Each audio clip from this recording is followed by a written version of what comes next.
So Mark, can you explain for us right off the bat what exactly is the Canadian Parliamentary Coalition to Combat Antisemitism?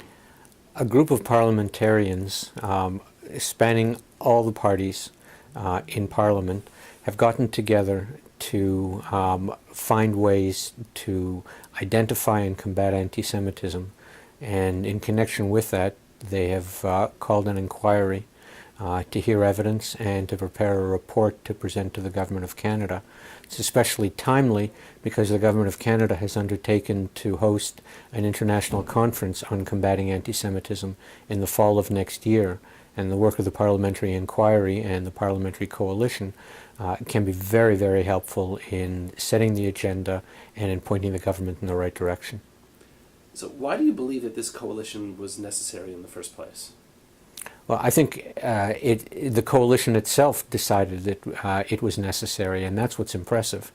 It seems to me that Canadian parliamentarians have begun to see internationally, and unfortunately also in Canada, manifestations of anti-Semitism and of hatred of Jews and of things Jewish that is rising to a different level than in the past.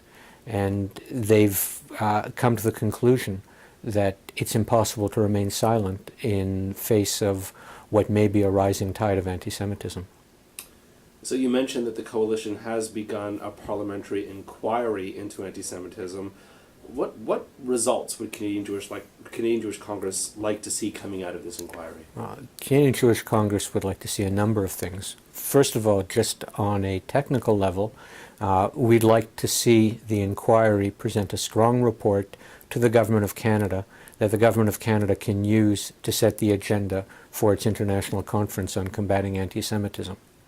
On a wider front, we see the inquiry as an excellent educational tool, and we hope that it will assist first the parliamentarians and then through their report the wider Canadian public better to understand the phenomenon of anti-Semitism, how it manifests itself, and what specific steps can be taken to combat it.